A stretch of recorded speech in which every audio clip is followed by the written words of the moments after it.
Anaphylaxis moves with terrifying speed. Within minutes of exposure to an allergen, multiple organ systems begin to fail simultaneously. Standard over-the-counter antihistamines, like diphenhydramine, are often the first thing people reach for, but they only block histamine receptors. They are too slow and too narrow in scope to reverse the plunging blood pressure and closing airways of a severe systemic reaction.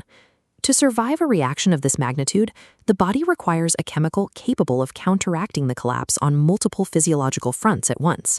It needs an immediate systemic override. Epinephrine, commonly known as adrenaline, is the only molecule that provides this override. It is the absolute first-line defense. Because anaphylaxis is an acute, life-threatening emergency, there are no absolute contraindications to its use. In a crisis, epinephrine is the non-negotiable intervention.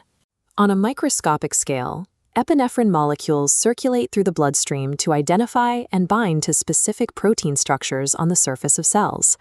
These structures are adrenergic receptors, categorized into two primary types, alpha and beta receptors. The ability of a single molecule to bind to and activate both types of receptors simultaneously is exactly why epinephrine can single-handedly reverse a systemic collapse. The diagram here illustrates the cellular system failure. Immune cells, mast cells, and basophils dump inflammatory mediators into the body, driving the allergic cascade. When epinephrine binds to the beta receptors on these cells, it functions as an immediate brake, decreasing the release of those inflammatory chemicals. Moving up to the respiratory system, the reaction causes the patient's airway muscles to contract, leading to severe wheezing and restriction. Epinephrine rapidly activates beta-2 receptors in the lungs to relax those muscles, widening the airway and restoring the patient's ability to breathe.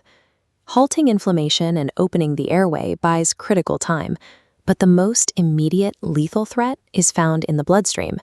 At the top of our diagram is the cardiovascular phase. The reaction causes blood vessels to dilate and leak, leading to a deadly plummet in blood pressure known as hypotension. Epinephrine stimulates alpha receptors, which force these dilated blood vessels to constrict. This constriction rapidly pushes overall blood pressure back into a safe range, ensuring that blood continues to reach the brain and heart. Squeezing these vessels also reduces vascular wall edema, preventing the mucosal swelling in the throat that can lead to suffocation.